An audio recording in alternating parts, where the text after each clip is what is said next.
Buenas noches, amigos. Les habla Carlos Heredero. Hoy es noche de domingo, como digo, la noche más aburrida de la semana. Y estamos en el espacio de domingo sobre la crisis climática, calentamiento global, cambio climático, etcétera, etcétera, etcétera, como quieran llamar. Vamos a darle la bienvenida. Ya tenemos a Aguilar, a Carlos Andrade, bienvenido. Yurian también, no te veo a ti, pero veo el nombre puesto abajo. Bueno, Facebook tiene sus cosas. Bueno, muchas gracias a todos por estar por acá. Buenas noches. Aquí, bueno, nos entró un frente frío, bueno, si se le puede llamar así. Y tuvimos un poco de tormenta, truenos por primera vez este año, creo, aquí abajo. La cosa no está fácil. Traigo algunas noticias sobre lo que está ocurriendo aquí en el oeste de este país y en el suroeste, que está eso allí bien feo, bien feo. Bueno, vamos a comenzar. Vamos a comenzar porque hay muchas cosas. La semana pasada toqué un tema que hubo personas que me escribieron con algunas dudas o haciéndome algunas preguntas. No sé si compartir el sonido. Vamos a quitar el sonido porque no me interesa. Voy a compartir un par de videos y no quiero que salga todo el sonido. Eh, bueno, la semana pasada terminamos con el tema del posible colapso de la corriente llamada AMOC, la corriente del Atlántico que hace una circunnavegación de todo el Atlántico que transfiere calor, salinidad, incluso alimentos para la vida que vive en las profundidades, ¿no? Y particularmente también para la vida que vive en la Atlántida, en la Antártida. Estoy mezclando cosas. ¿Qué clase de día? Bueno, la cosa es que me han hecho algunas preguntas sobre este tema, porque algunas personas me parece que estuvieron leyendo. Qué bien, me alegro. Este artículo es bastante largo, ¿no? Yo, por supuesto, no lo voy a leer aquí ni nada por el estilo, pero sí me hicieron algunas preguntas sobre un par de cosas que tengo marcadas por aquí precisamente para que ustedes las vean. Unos ciclos que han sido detectados, que no están muy claras las razones de por qué. En la naturaleza hay todo tipo de ciclos, ¿ok? Y yo sé que una de las cosas que mencionan aquí hay unos Heinrich Evans, ¿ok? Y el otro son esto, D.O. Evans, los eventos D.O., porque Dansgaard o Esger Evans. Entonces, Pedro, bienvenido, buenas noches. En la naturaleza hay muchos tipos de ciclos, ¿no? Hay muchísimos. El universo está lleno de ciclos de todos tipos. Y yo sé que una de las primeras cosas que la gente tiene que decir, bueno, el problema, ¿cuál es el problema con el calentamiento global? ¿No? En la Tierra siempre está cambiando, siempre hay ciclos, se calienta, se enfría, se cubre de nieve por todos lados, se calienta. Y, bueno, sí, eso como justificación, y voy a llamarlo como quiero llamarle precisamente, como justificación parece muy bonito, pero realmente no es una justificación para lo que estamos haciendo. ¿Ok? Vamos a explicar eso. Pero vamos a explicar estas dos cosas. Este es el gráfico que yo usé la semana pasada sobre este tema extremadamente preocupante. ¿Por qué es extremadamente preocupante? Y aquí voy a agregar algunas cositas que no toqué la semana pasada con respecto a este tema. Eh, esta corriente que existe, o sea, esta es una corriente que existe a nivel global en todos los océanos y se enlaza, es como una gran cinta transportadora que transporta calor, transporta sal, o sea, una sal más densa, mayor cantidad de sal que en otras zonas del océano, transporta nutrientes, oxígeno, sumamente importante para las capas más profundas del océano. ¿Eh? Pero aquí en lo que se llama la AMOC, que la A de AMOC viene del Océano Atlántico, del Atlántico. ¿Eh? Entonces, aquí está la famosa corriente del Golfo que forma, vamos a decir, es independiente del amor, pero forma parte de ella. Es un poco difícil de entender, pero sí es así. Y aquí ven que obviamente toda esta zona de aguas calientes que viene del trópico termina subiendo hacia Europa. Y Groenlandia, la parte también norte de Canadá. Y eso. O sea, estas aguas calientes liberan calor en zonas más altas, en zonas más cerca de los polos. Y gracias a esto, Renata, bienvenida, buenas noches, bienvenida.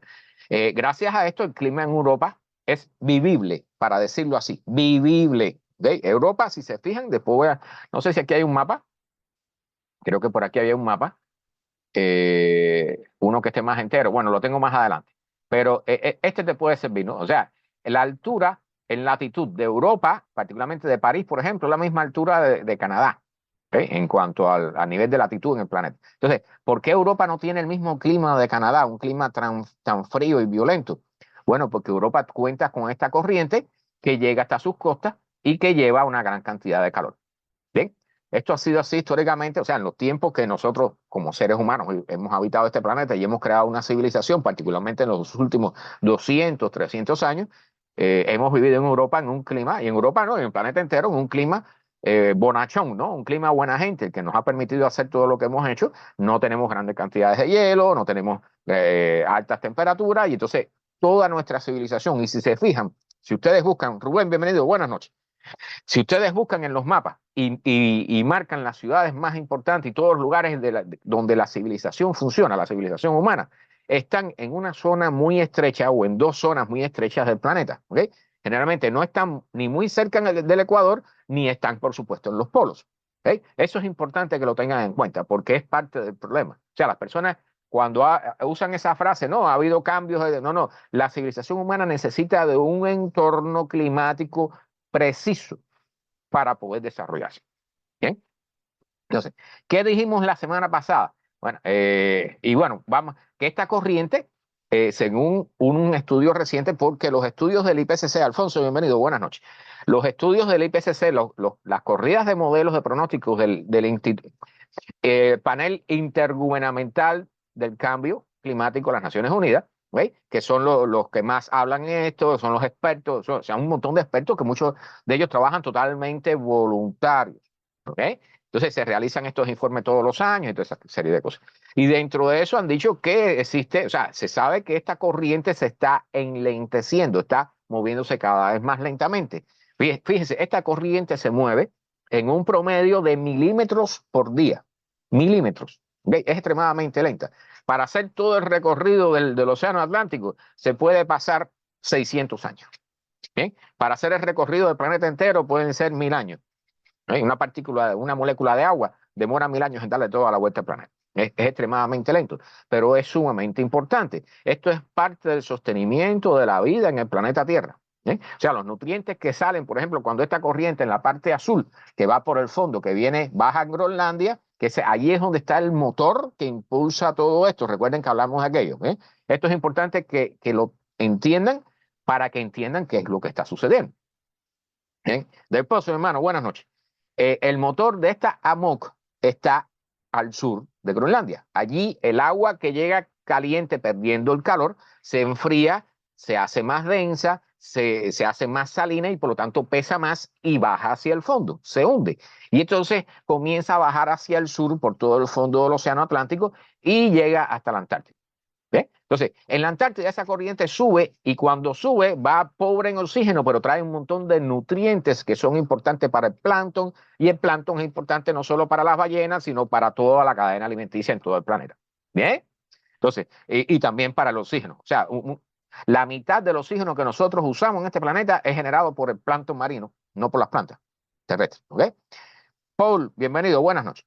Entonces, esta noticia que salió hace poco es un estudio reciente que dicho sea de paso, extrajeron unas muestras de aquí de esponjas, unas esponjas que duran cientos de años, aquí en la zona este de los Estados Unidos, en la costa este, y entonces encontraron que simulando con este nuevo modelo de computadora que han creado, ellos usaron solamente la inyección de agua dulce que está generando, por ejemplo, el derretimiento de los hielos de Groenlandia. O sea, si el motor de la AMOC, que recuerden que la A quiere decir Atlántico, si el motor de esta corriente está al sur de Groenlandia, Si allí se inyecta agua, como Groenlandia se está derritiendo a borbotones, recuerde que en Groenlandia está lloviendo agua. O sea, hay lluvia, no está cayendo nieve, hay lluvias allí de agua como las tenemos aquí en el trópico. Entonces, ese hielo se está derritiendo en grandes cantidades y esa agua fría, dulce, que está llegando allí es menos densa. Por lo tanto, no se hunde.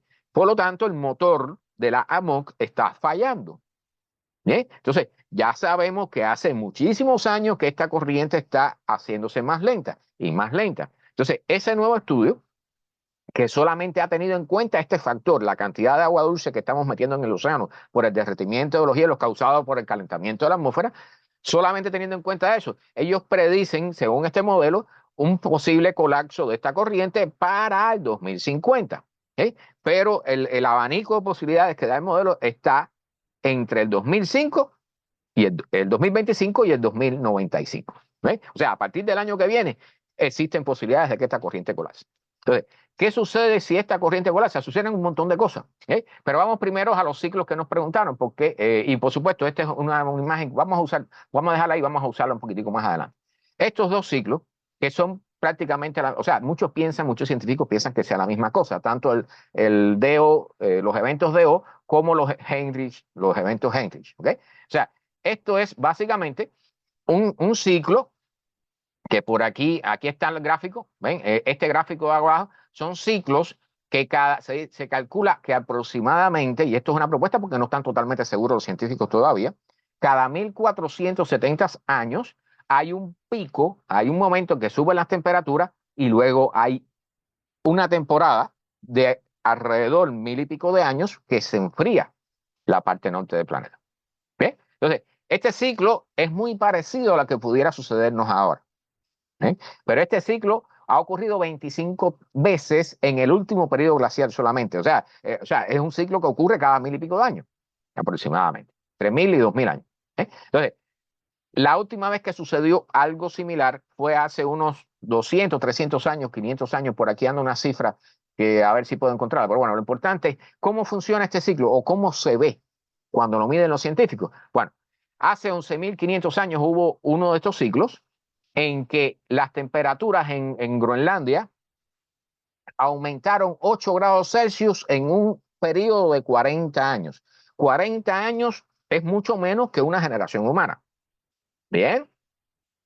Entonces, imagínense que la temperatura sube tanto que se produce todo este proceso de descongelamiento y todo eso, se detiene la AMOC y entonces sucede que hay un enfriamiento. ¿Por qué? Bueno, ahí vamos a ver una serie de cosas, pero una de las predicciones que mencioné la semana pasada es que si sucede lo que puede suceder, que es que se detenga la AMOC, Europa pudiera estar en un intervalo de entre 20, 30, a lo sumo 40 años. París pudiera estar bajo 50 metros de nieve. 50 metros, no pies, 50 metros de nieve. Eso es un dato impactante, pero no es solo París, o sea, es todo lo que está en Europa a la misma latitud. Por supuesto, España y todo el mundo, toda esa gente que vive ahí van a tener que irse y toda esa historia. En Canadá va a pasar algo no exactamente igual, pero va a pasar también. ¿Por qué? Porque va a haber un enfriamiento. ¿Cuánto va a durar ese enfriamiento por el colapso de esta corriente que antes llegaba calor hacia allá arriba y ya a partir de ese momento no lo va a hacer? Pues puede durar 1000 años. Entonces, eso por supuesto está por encima del tiempo que nosotros tenemos como civilización tecnológicamente desarrollada, ¿verdad? Que ha sido 200, 250 años. ¿Ok? Entonces, eso es importante que lo tengan en la cabeza. Entonces, este tipo de ciclos es muy similar a eso que ocurre allí, pero esta vez que está sucediendo, no estamos dentro de este ciclo que tampoco está predeterminado. O sea, los científicos no están muy seguros que esa cifra sea correcta, pero no estamos dentro de ese ciclo. O sea, lo que está sucediendo ahora, evidentemente y con toda claridad, corresponde a lo que nosotros estamos haciendo, que es inyectando gases de efecto invernadero, estamos subiendo la temperatura y va a suceder algo así, un ciclo de esto inducido, pero inducido por los seres humanos. ¿Bien? Alberto, bienvenido, buenas noches. Entonces, estos dos ciclos son totalmente naturales.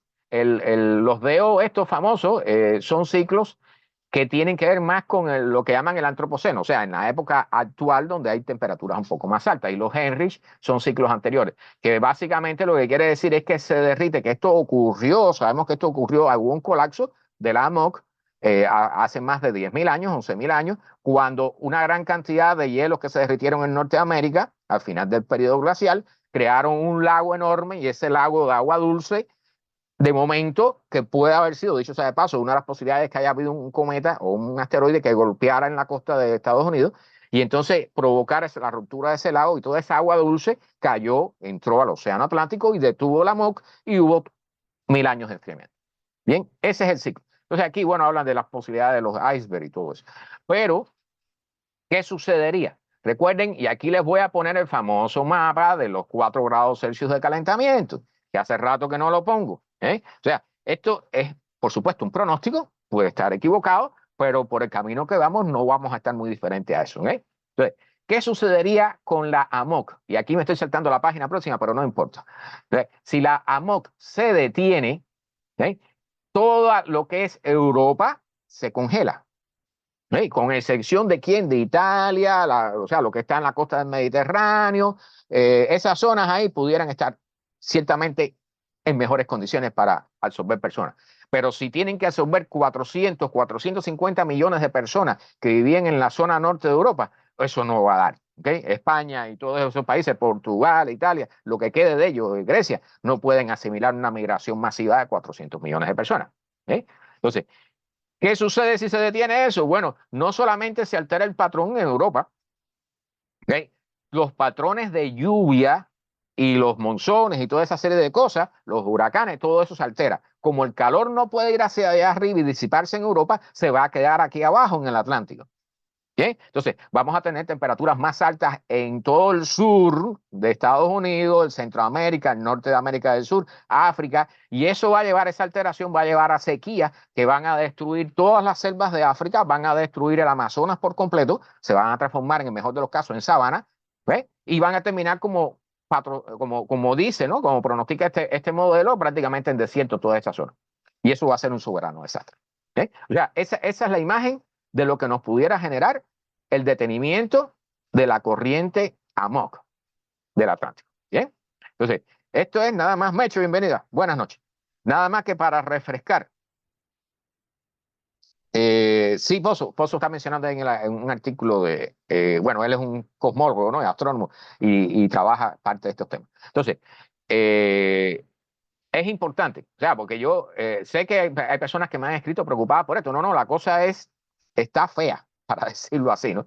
Y entonces, el que quiera los enlaces, como siempre, yo le envío los enlaces. Dicho sea de paso, me preguntaron por qué en el Pacífico no existe esta misma corriente, ¿no? No existe una PMOC en lugar de una AMOC. Y es que en el Pacífico, el estrecho de Bering cierra la posibilidad a que haya una corriente hasta allá arriba. O sea, los hielos que se derriten aquí, esa agua se queda allí y no hace funcionar un motor como lo hace funcionar la corriente del Atlántico. ¿Ves? Entonces, este es un tema mucho más complicado. Y miren, este gráfico es importante. ¿Sí? Aquí a la izquierda tienen el polo norte, a la derecha tienen el polo sur y en el centro tienen el Ecuador.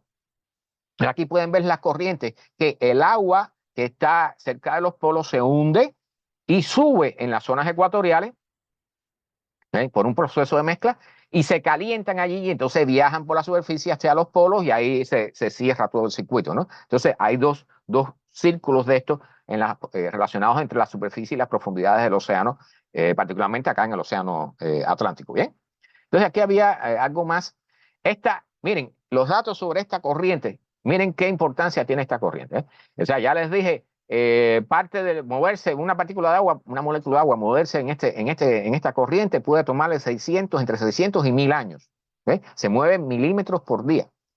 Pero esta circulación termoalina, que es como le llaman, global, imagínense que mueve 15 millones de metros cúbicos de agua por segundo.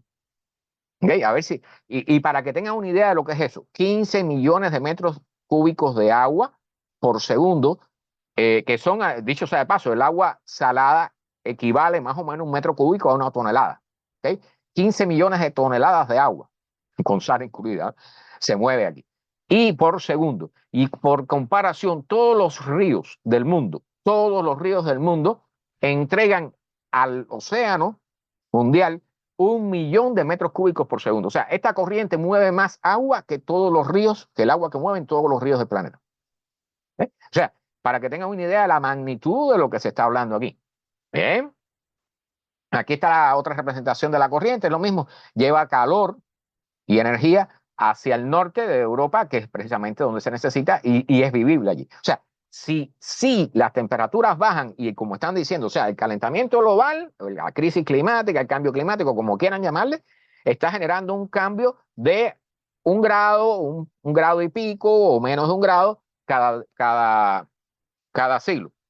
Pero esto es otra cosa. O sea, si colapsa esta corriente, entonces vamos a ver un cambio de las temperaturas en Europa, por ejemplo, de hasta 3 grados por década.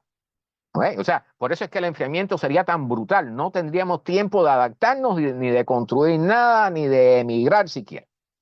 Porque en 10, 20, 30 años la gente no tiene tiempo bueno, para construir una casa la gente necesita a veces trabajar 10 años en su vida, ¿no? Nelson, bienvenido. Buenas noches. Entonces, esto es sumamente importante y esto sí pudiera llevar al traste la civilización humana en cuestión de menos de medio siglo. Bien, vamos allá. Bueno, hay una reunión, o hubo una reunión, porque ya fue hace una semana, de expertos sobre energías renovables en Europa. ¿Bien? Y aquí traigo un par de artículos con algunos de los planteamientos sumamente curiosos que se hacen allí. ¿Bien? La transición energética requiere un rápido crecimiento en la cadena de suministro de algunos materiales críticos. Recuerden que necesitamos el litio, el cobalto para las baterías y un montón de cosas más, incluyendo el platino. El platino es necesario para los electrodos, para liberar hidrógeno, para la economía del hidrógeno y toda esa serie de cosas. Y entonces ellos plantean aquí una serie de cosas, pero fíjense que están diciendo un crecimiento rápido. ¿Recuerdan cuando hablamos en el programa que hablamos del problema del overgrowth, overshoot, el supercrecimiento de la economía humana? O sea, tenemos que crecer cada vez más rápido, no solo crecer más, sino que hacerlo cada vez más rápido. Y el nivel de el gran amontonamiento de seres humanos que hay en este planeta, ¿no? Bueno, ellos están diciendo que todavía tenemos que hacerlo más. O sea, hay que producir más y hay que hacer crecer la producción de todos estos materiales mucho más rápido. ¿Eh? Dicho sea de paso, esta conferencia se llamó Irena. Bueno, la cosa es que ellos están todavía en pleno 2024 ya, porque ya estamos en marzo, con el escenario de 1,5 grados Celsius. Recuerdan que en el 2023 ya llegamos a 1,5, o sea, no, ya no está, o sea, aunque no podemos decir que los científicos ya han dicho que oficialmente pasamos esa barrera, porque habrá que esperar por lo menos 4 años para eso, pero, o sea, ya estamos pasando esa barrera. Entonces, los objetivos del Acuerdo de París, todas esas cosas, ¿dónde van a quedar? O sea, estamos allí y la discusión, o sea, en el momento que más necesitamos actuar, todavía estamos discutiendo sobre los límites y las cosas y los acuerdos que hicimos hace no sé cuánto, si se violentaron o no, si pasamos. O sea, ese tipo de discusiones al final lo único que lleva es a perder tiempo. Pero la cosa es que ellos dicen que para el 2030 se debe cuadruplicar la capacidad instalada de energía renovable. O sea, recuerden que estamos en el 24, ¿no? 25 ya, 24, ok. Entonces, nos quedan menos de 6 años para cumplimentar esos sueños, ¿no? Y entonces dicen que la producción de vehículos eléctricos debe incrementarse de 18 millones en el 2020 a 360 millones para el 2030. Yo busco un dato aquí, por acá, ¿cuál es la producción mundial de vehículos? Y en el 2022 era 85 millones. Y ya fue un incremento con respecto al año anterior. O sea, lo que están hablando es de incrementar la producción de todo de una forma increíble. Seguir creciendo. Carlos Andrade de Ecuador me pregunta si ellos se salvan. Lamentablemente, no hay muchos datos sobre esa zona, pero si estás en el Ecuador, bajo las condiciones del estancamiento de esta corriente, de la MOC, van a tener que irse de Ecuador, mi hermano. Todas las zonas ecuatoriales se van a calentar. Imagínense si va a desaparecer el Amazonas, ¿qué va a suceder con las zonas más cerca del Ecuador? El Amazonas no está muy cerca del Ecuador, que digamos, ¿no? O sea, está un poco más al sur. Hay zonas del Amazonas que están bastante lejanas y aún así todo eso va a desaparecer.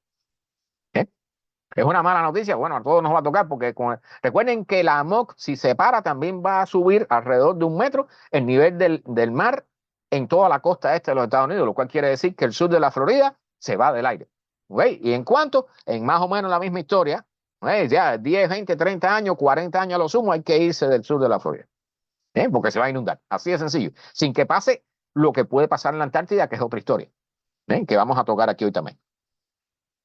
Bueno, aquí tocan un montón de temas que no sé, tener en cuenta las cadenas de suministro, la volatilidad de los precios, un montón de cosas que, o sea, recuerden que lo que tenemos que hacer, lo que están diciendo los científicos es que tenemos que decrecer en la economía.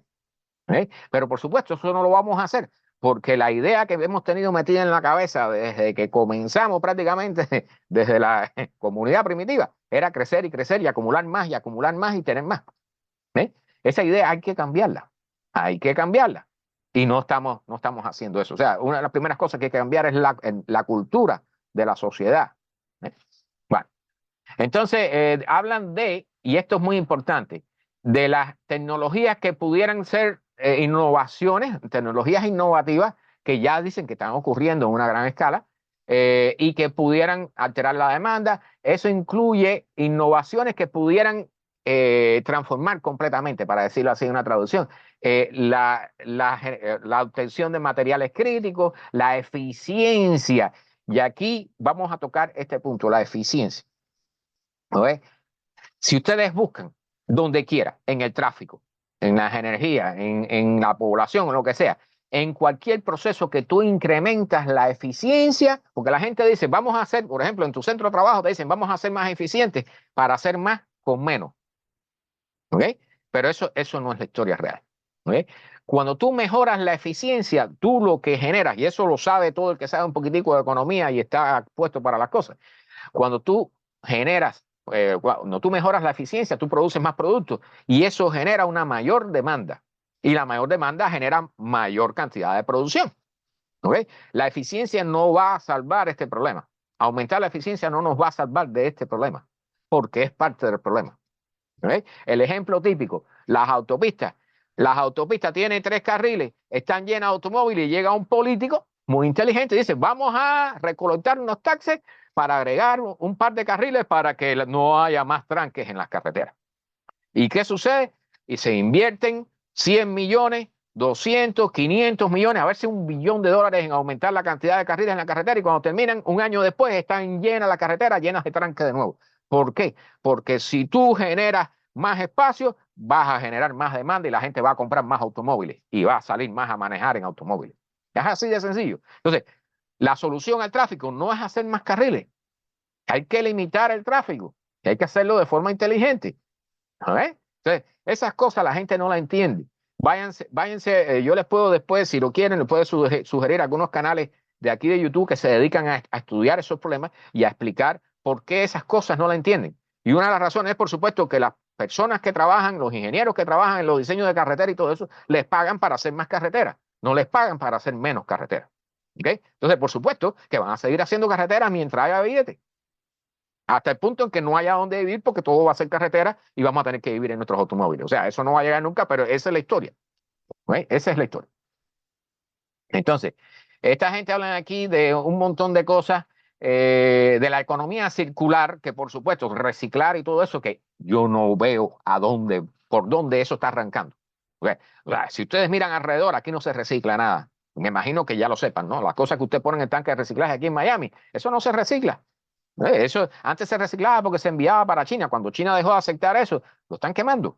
Es así de sencillo. Y es un tremendo negocio porque eso agrega 400 camiones más al sistema de reciclaje que lo que están haciendo es recogiendo basura en un contenedor aparte para al final quemarlo también. Entonces la compañía de camiones de reciclaje tiene su negocio establecido y no están reciclando absolutamente nada, no están resolviendo ningún problema. Le están dando billetes a alguien, eso es todo. ¿Bien? Por si no lo sabían.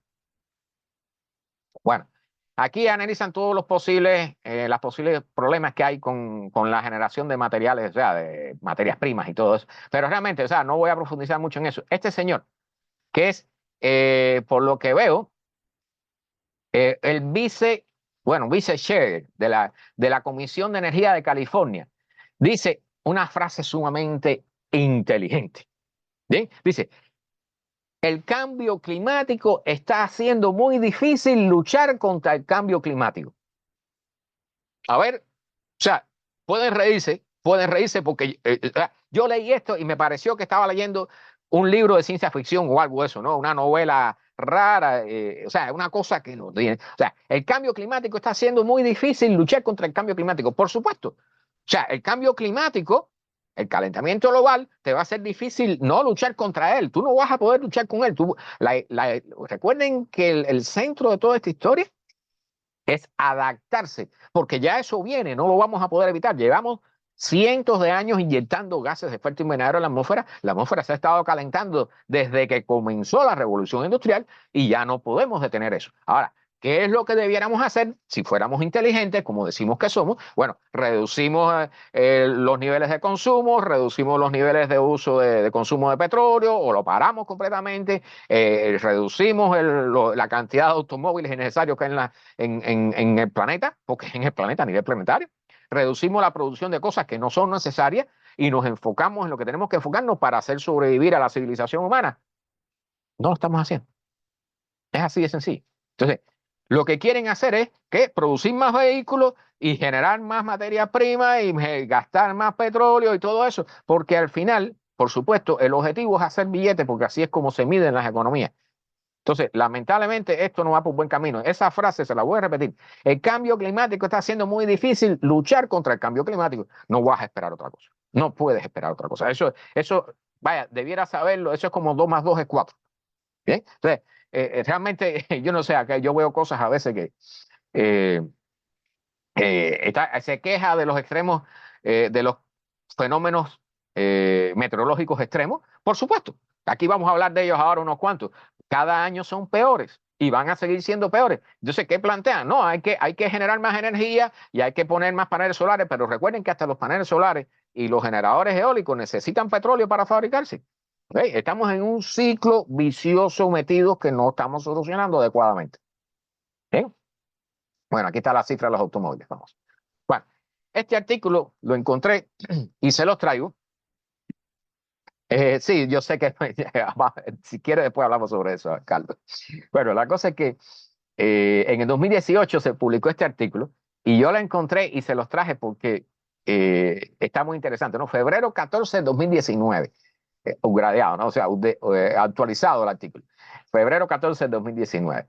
Pero bueno, la cosa es que ellos dicen que ese año fue extremadamente caliente, fue el año más caliente hasta ese momento, con eventos meteorológicos extremos preocupantes, el fuego no sé quién, el fuego del Campfire, que fue un fuego enorme que hubo ese año y todo eso, el problema de la elevación del nivel del mar, todo eso. ¿Cuántas preocupaciones había en el 2018 con respecto a eso?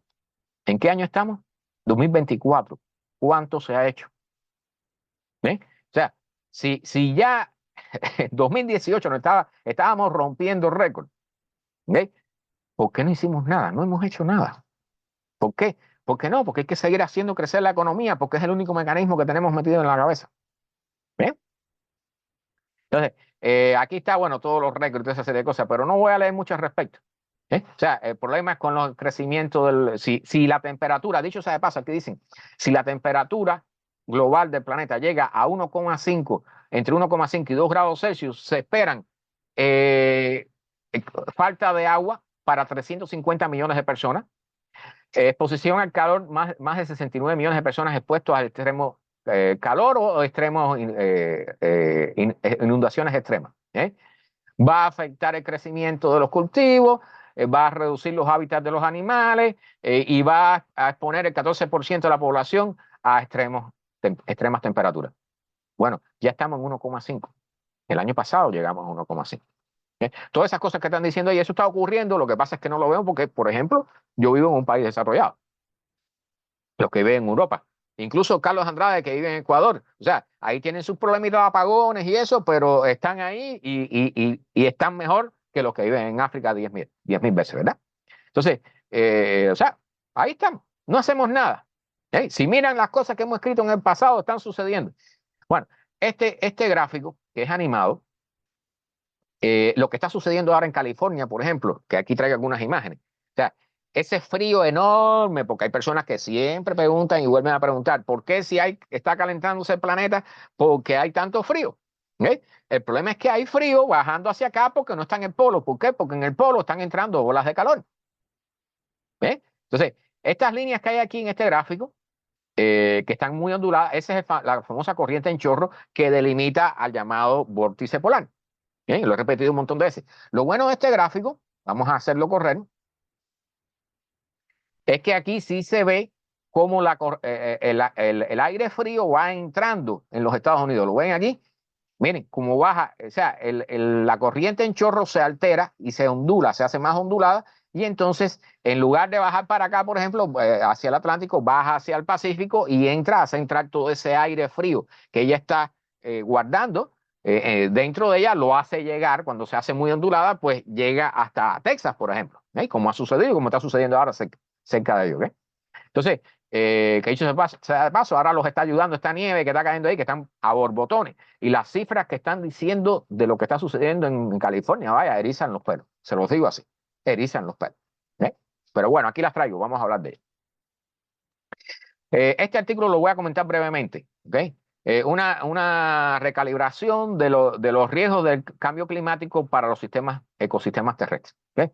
Y ellos mencionan aquí entre el 33 y 68% de la superficie terrestre global va a experimentar un cambio fitoclimático para 2070 significativo.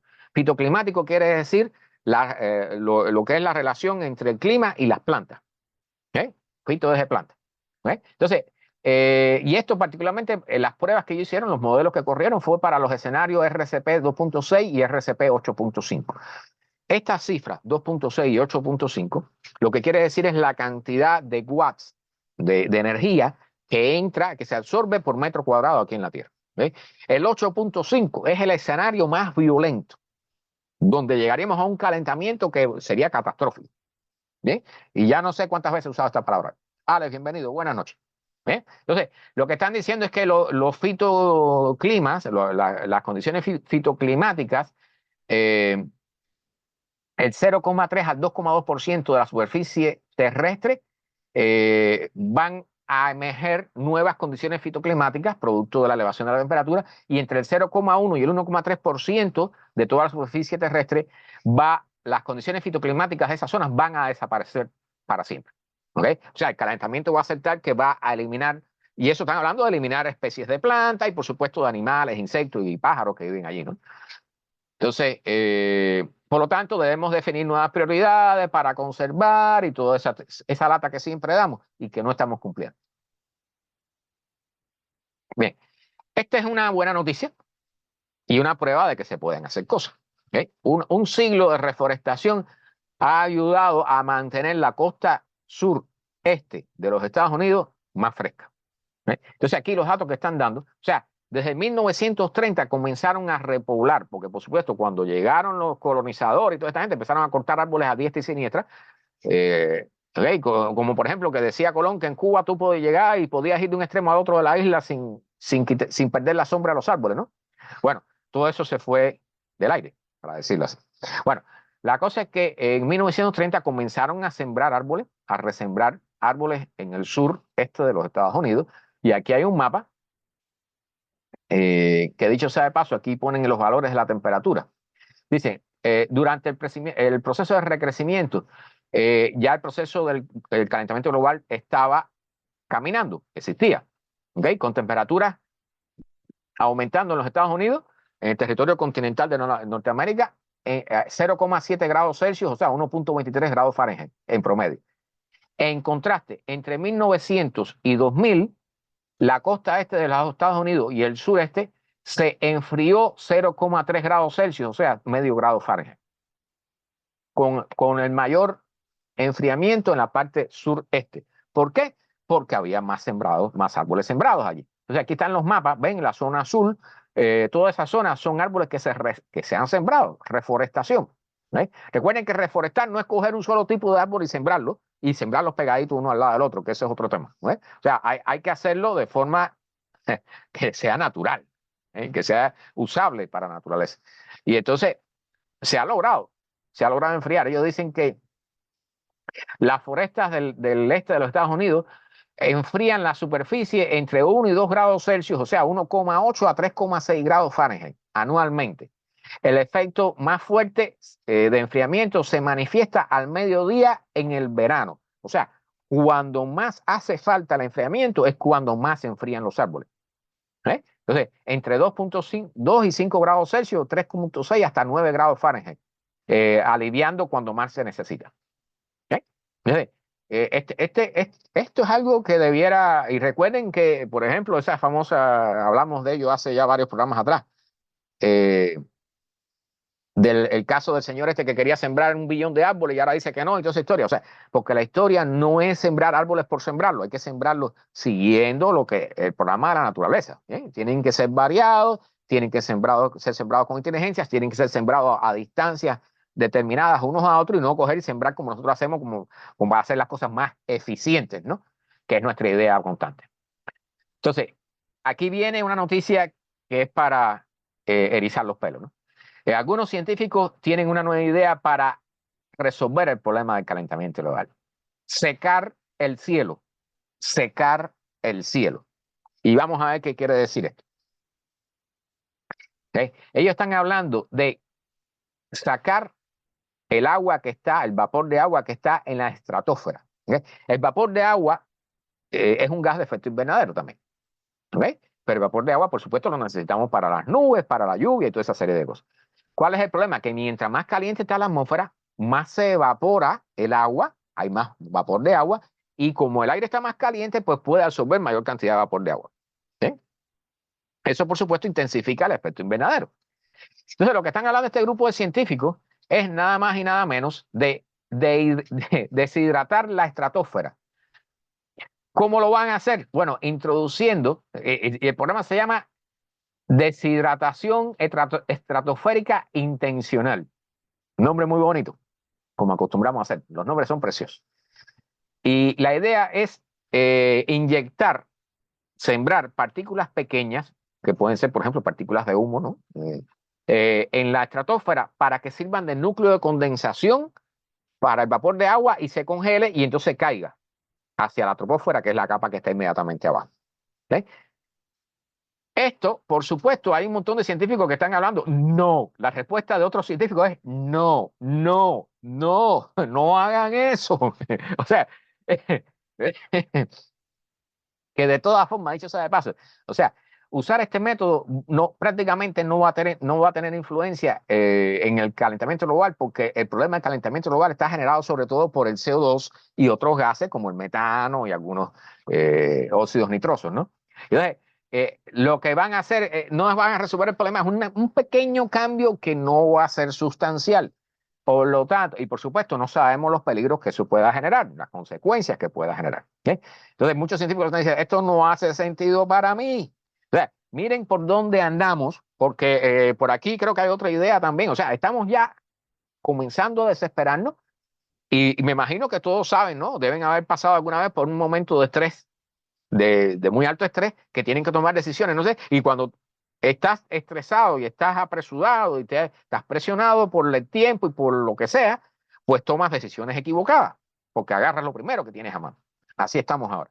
¿Okay? O sea, en la televisión eso no se dice, en la prensa normal no se dice. Un poquito de agua para ablandar la garganta. Pero todos estos procesos que le llaman geoingeniería, hay montones de propuestas y las cosas no están pintando bien porque cuando los países empiecen a sufrir sequías realmente grandes y hambrunas realmente grandes y empiece la migración climática a golpear, los países van a comenzar a recurrir por su cuenta a estas soluciones desesperadas y ahí nos vamos a terminar de embarcar. ¿Okay? Entonces, las cuestiones éticas asociadas con la manipulación del clima son demasiado grandes. Por supuesto, si tú haces esto en una zona sobre los Estados Unidos, por ejemplo, ¿qué va a suceder en Europa o en América del Sur o en América Central? O sea, si tú eliminas el agua en una zona, ¿qué vas a hacer? ¿Vas a generar lluvias en otro lado con inundaciones o vas a generar sequía? Todas esas preguntas están metidas en este tema. ¿Okay? Cada vez que se habla de geoingeniería. Bueno. Esta es una buena noticia ¿Recuerdan el huracán Otis que entró en Acapulco y acabó con la Quinta y con los Mangos porque entró con categoría 5 cuando ningún modelo describía que debía llegar a esa categoría? Bueno, los europeos están trabajando, acaban de presentar y están usando ya un modelo de inteligencia artificial con datos inyectados con datos meteorológicos y comparado con otros modelos, y dicen que está teniendo buenos efectos, que está pudiendo hacer previsiones del clima a niveles de kilómetro y pico, o sea, en escalas bastante bajas. Entonces, parece que va bien, y este, dicho sea de paso, este centro se llama SMWF, el Centro Europeo para la Previsión, el pronóstico del tiempo en escalas medias, en rangos medios. ¿Bien? Entonces, esta es una buena noticia. Vamos a ver si logramos. Recuerden que ahora estamos para este año con los huracanes. Aquí, que voy a mostrar una imagen de eso también. Bueno, Jorge Ortega, bienvenido. Buenas noches. Nuevo estudio encuentra que el 15% de los americanos quiere decir no los que viven en América completa, ¿no? Sino los que viven en los Estados Unidos, porque recuerden que aquí la gente se llama americano, en realidad debería ser estadounidense. Bueno, no cree que el cambio climático sea real. Y aquí no voy a hablar sobre esto, pero bueno, las zonas que están en rojo son las donde viven las personas que menos creen. O sea, se hizo una encuesta y en las zonas que están en rojo son las personas que, no sé por qué la Florida no está en rojo, pero bueno, está en un blanco, ¿no? Que tampoco es una gran cosa. Pero realmente las zonas en que están en rojo es la zona donde la gente menos cree que el cambio climático. Dicho sea de paso, esas zonas que están en rojo, que están, y lo voy a decir para aquellos que escuchan esto en podcast, están en las planicies centrales de los Estados Unidos. Es en las zonas donde más se cultiva. Y los cultivos están siendo golpeados duramente por el cambio climático. O sea, como si tu negocio está siendo golpeado o tu trabajo. Por eso, ¿cómo tú vas a estarlo negando? ¿Right? O sea, no tenemos inteligencia, caballero. ¿Qué es lo que está pasando aquí? ¿A la humanidad le dieron brutitis en pastillas o qué?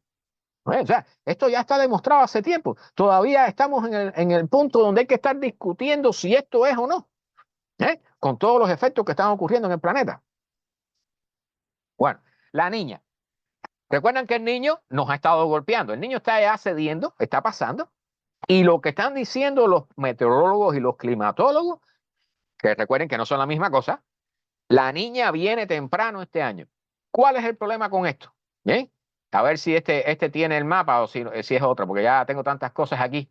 Horrible las ventanitas esta de. No, este no tiene el mapa. La cosa es que, y esta noticia la di la semana pasada, la niña favorece el surgimiento y el reforzamiento de los huracanes acá en la parte del Atlántico, ¿no? En esta parte del Atlántico y del Caribe. Entonces, Eric, bienvenido, mi hermano. Buenas noches.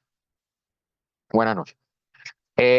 Viene, o sea, eso sin hablar que mencionamos la semana pasada también la noticia, que por aquí la traigo, por eso estaba buscando el gráfico, de que, sí, exactamente esa película, Alex, Idiocracia. Yo trato de verla por lo menos una vez al año para metérmela en la cabeza. ¿Okay? Desde que yo la descubrí, yo la veo a veces cada 6 meses o una vez al año, porque realmente ya no me divierte, yo la analizo. ¿Okay? Para aquellos que no la han visto, la película Idiocracia, idio de idiota, no de ideología, idio de idiota, idiocracia. Búsquenla y véanla, porque estamos en esa fase hace mucho tiempo, ¿no? Pero bueno, continuamos por allá. Magnífico, Alex. Me alegro encontrar a alguien que piense similar a mí en estas cosas. Bueno, la cosa es que la niña, o sea, el agua del Océano Atlántico, pasamos febrero. Recuerden que antes de llegar a marzo, ya se estaba dando la noticia que las aguas del Océano Atlántico estaban tan calientes como debieran estarlo en el mes de junio. Eso, por supuesto, va a favorecer al nacimiento y la estructuración, el reforzamiento de los huracanes. Y la niña viene ayudando en eso también. O sea, aguántense, porque esta temporada de huracanes aquí en el Caribe y en el Atlántico, bueno, promete ser histórica. Promete ser histórica. Y están hablando, o sea, el niño frenaba la formación de huracanes, la niña los refuerza. ¿Bien?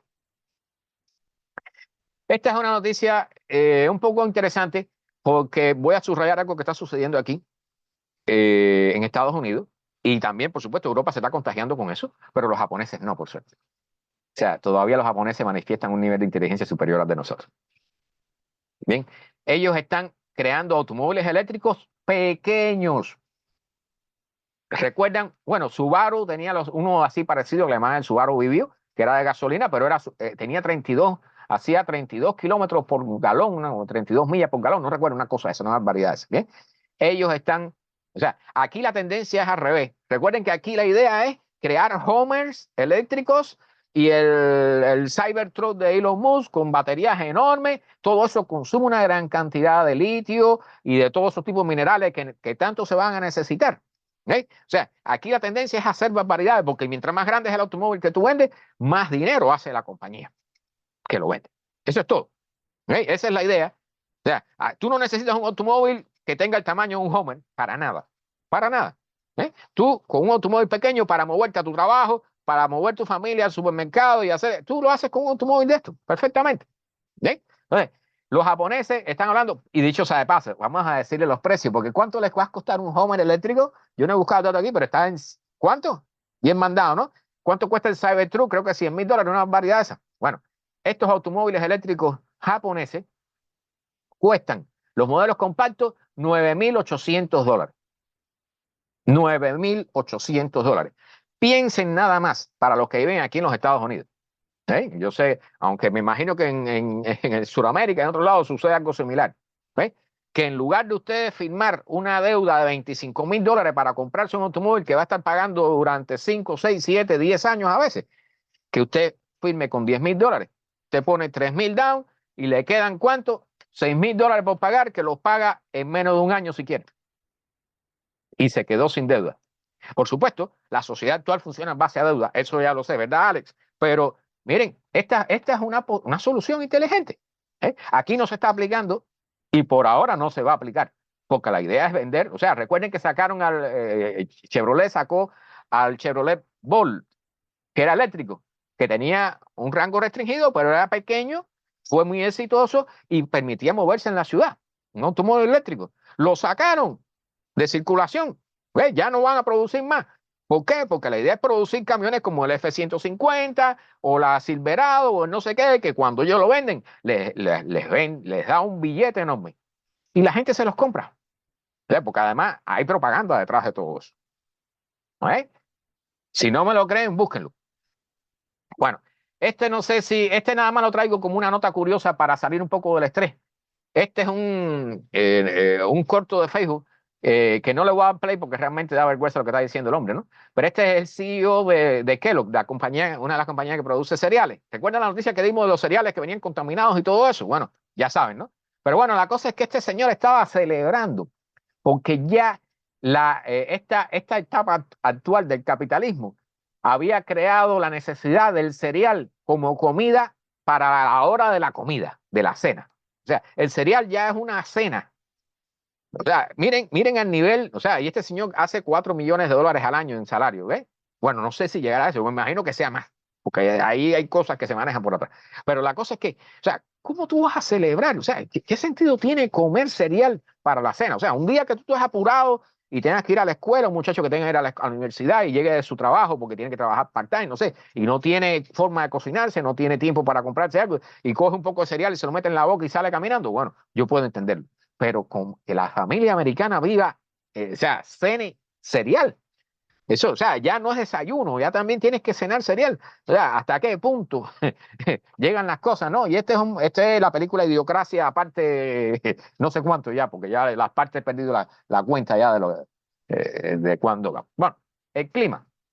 Recuerden que esto fue un rayo que cayó. Esto fue el problema de que hubo tornados y todos en Illinois, en Chicago. ¿Okay? Hubo tormentas violentísimas y esto tiene que ver también con el polar vortex y todo eso y todos los fenómenos que están ocurriendo. O sea, mientras más calor haya en la atmósfera, más energía se guarda en la atmósfera. Por lo tanto, vas a tener no solo mayor cantidad de vapor de agua ahí, entonces las lluvias que caen causan inundaciones porque por cada grado Celsius de elevación de la temperatura de la atmósfera guarda un 7% más de vapor de agua.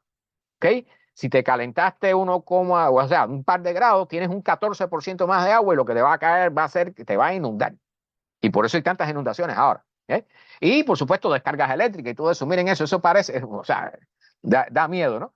Pero bueno, hay varios casos aquí. Pues traigo videos también sobre que deben haber visto sobre lo que está ocurriendo en California, ¿no? Y en Nevada. Bueno, este tema que lo voy a tocar brevemente, un estudio que dice que la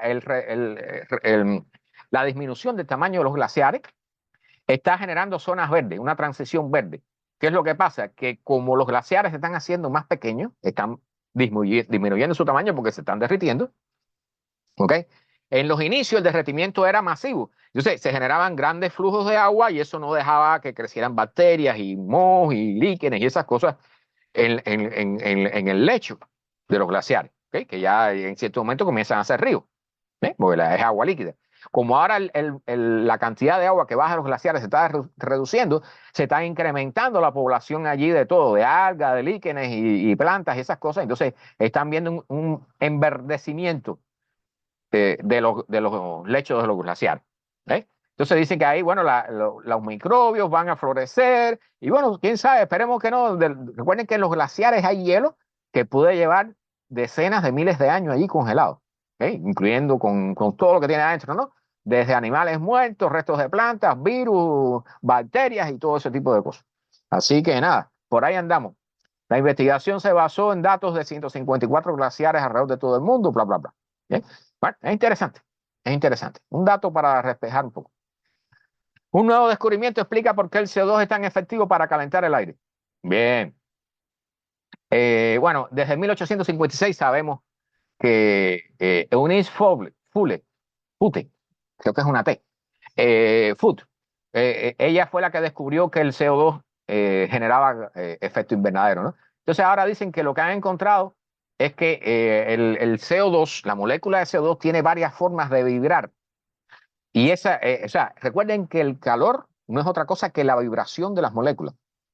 ¿Ok? O sea, ¿cómo tú sensas el calor? Porque tú sientes el golpecito de la molécula ahí constantemente. ¿Ok? O sea, mientras más rápido vibran y se mueven las moléculas, más calor hay en ese ambiente. ¿Ok? Entonces, eso es todo. El calor es movimiento de las moléculas, vibración de las moléculas. ¿Ok? Entonces, aquí hablan de los modos de vibración, estirándose y encogiéndose o doblándose y esas cosas. Entonces, esta es la idea, ¿no? De cómo es que es tan eficiente el CO2 sintonizándose con las ondas infrarrojas. ¿Eh? ¿Por qué es esto? Esa es la cosa. Entonces se llama la resonancia de Fermi, que juega un papel crucial en la capacidad del CO2 para atrapar el calor en la atmósfera terrestre. ¿Eh? Recuerden que lo que sucede es que el calor del Sol entra en longitudes de onda visibles que nos permiten ver la luz visible. Esa choca con el suelo, ahí le entrega energía al suelo y cuando sale hacia arriba sale en forma de radiación infrarroja que entonces el CO2 hace rebotar hacia la Tierra, no la deja salir hacia el espacio. Por eso es que tenemos el efecto invernadero. Bueno, todo el estado de Nevada bajo alerta, bajo una tormenta de invierno con amenazas para la vida, ¿no? Y aquí, bueno, ya está todo, o sea, definitivamente, no solo Nevada, eh, incluyendo, y escuchen esto, vientos en California, que ahora voy a hablar sobre eso, de 145 millas por hora. A ver si entienden eso. Yo no sé si lo puse aquí está, en Google. Convertir 145 millas por hora son 233 kilómetros por hora de viento. O sea, eso es una barbaridad. Por supuesto, eso es en las montañas, en la parte alta de las montañas y todo eso. Pero eso, o sea, ¿quién va? Eso es un huracán categoría 5. ¿Ok? Y no es un huracán. O sea, eso es el Polar Vortex, que lo mostramos al inicio, que no por gusto se los puse. A ver si entienden cómo se manejan estas cosas, ¿no? O sea, realmente no tienen huracanes allí, pero lo que están teniendo ahora, y esto es consecuencia del aumento de la energía de la atmósfera. Bien, en algunos lugares han tenido hasta 100 pulgadas de nieve. A ver, ¿qué más? En California, en Nevada, amenaza, advertencia de viento fuerte, de congelamiento, y entonces dicen, bueno, este dato que realmente es importante, porque en Nevada hablan de vientos hasta entre 55 y 75 millas por hora. En Las Vegas, vientos de 55 millas por hora. Eso también son vientos cercanos son huracanados, ¿no? En partes de California, vientos de 145 millas por hora. Eso es, y aquí tengo un video donde se ve realmente el efecto de o sea, eriza los pelos, eriza los pelos. Bueno, el Parque Nacional de Yosemite. Okay, para aquellos que lo están escuchando y no lo entienden, Yosemite.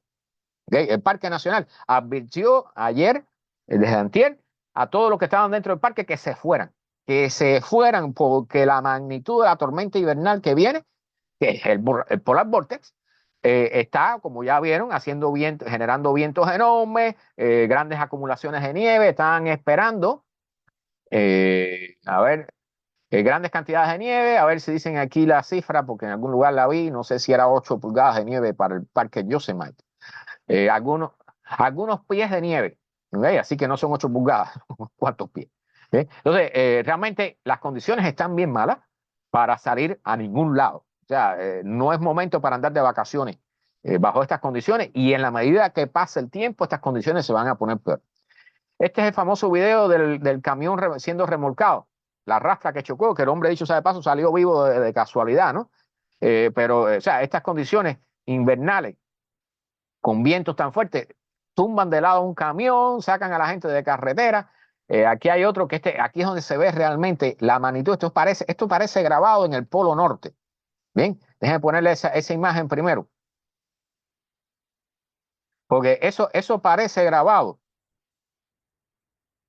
A ver dónde está. Estaba en el inicio. Porque eso parece grabado. Caramba,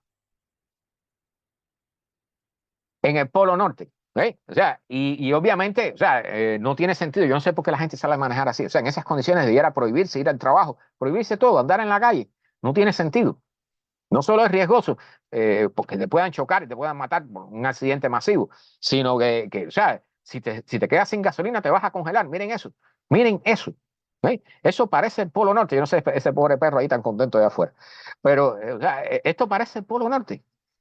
¿Y por qué? Porque está el Polar Vortex, el vórtice polar, golpeando allá abajo. Eso es en California. Este es el caso de California. ¿Eh? Miren eso. Eso realmente, yo digo que eso parece de una película esta de, de terror. Bien, yo no sé si aquí tenía otro video. No, este video es otra cosa. Bien, la cosa es que hay un estudio sobre eh, como dicen, el derretimiento de los glaciares de la Antártida. Recuerden que hablé también al inicio de esto, mencioné un poquitico de eso, que ahora hay un estudio que ha tratado de entender cómo se han derretido los glaciares del oeste de la Antártida, que son el Twites y el Pine Island, la isla del Pino, y el Twites. Son dos glaciares, los dos glaciares fundamentales que están en la costa oeste de la Antártida, y particularmente el Twites, le llaman el glaciar del día final. ¿Por qué? Ese glaciar tiene el tamaño de la Florida, del estado de la Florida. ¿Okay? Si todo ese hielo baja, el nivel del mar puede subir hasta 3 metros. 3 metros. Por supuesto, si eso sucede, olvídense de la Florida, olvídense de Nueva York y de Venecia y de todas las ciudades que están en las costas, se pueden olvidar de todas. ¿Bien? Entonces, la cosa es que este estudio ha descubierto que estos glaciares, ambos, se están descongelando en pareja. O sea, no uno se está descongelando más que el otro, sino que hay un fenómeno que está haciendo que los dos se descongelen y se vayan retrayendo en la misma magnitud. Y la conclusión es que lo que está sucediendo es que el agua tibia que viene por el mar, por debajo, los está derritiendo ambos en la misma magnitud. O sea, el calentamiento global. El mar se está calentando y eso derrite los hielos, los hielos de la Antártida. Entonces, aquí hablan, bueno, todos esos datos y ya están, dice que la aceleración de la pérdida de hielo se viene observando desde 1970. Bien, o sea, no es nada nuevo. Esta es otra prueba del calentamiento global para aquellos que intentan negarla. Claudia, bienvenida. Buenas noches. Bien, esta es una mala noticia, pero bueno, recuerden que han salido otros estudios sobre estos glaciares, particularmente el Twites, que es el glaciar del día final, que dicen los científicos que está agarrado por las uñas. Sus palabras textuales, agarrado por las uñas. O sea, una vez que se vaya el tapón de adelante de este glaciar, de ahí para atrás va a empezar a bajar todo lo demás bastante rápido. Por supuesto, no piense que esto va a suceder en una semana. ¿Okay? Esto puede tomar bastante tiempo. Bien, este caso, esta gente de Alaska, este es un canal de Alaska. El año pasado, sí, el año pasado di la noticia de la cancelación de la temporada de cangrejos de nieve, snow crab, en Alaska. ¿ok? Por segundo año consecutivo. Y los pescadores quejándose porque, bueno, van a perder todo, van a perder los negocios, van a perder los barcos porque no hay producción de cangrejos. ¿Cuántos cangrejos desaparecieron de esta especie? 10 billones de cangrejos.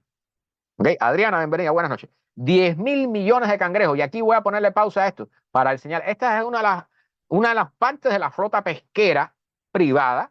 Cada uno de esos botes es de una persona o de una compañía. Estos son los buques que salen a pescar cangrejos. ¿Ok? Y que hacen billete con estos cangrejos. Bueno, por segundo año consecutivo, en el 2023, se canceló la temporada de este cangrejo porque no había cangrejo. Se desaparecieron todos.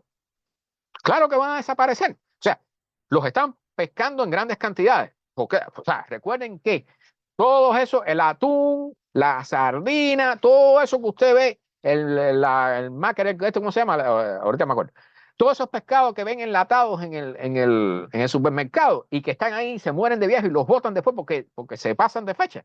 ¿Ves? Todo eso es una pesca, sobrepesca del mar, del océano. O sea, estamos pescando por negocio, no por necesidad, no para alimentarnos.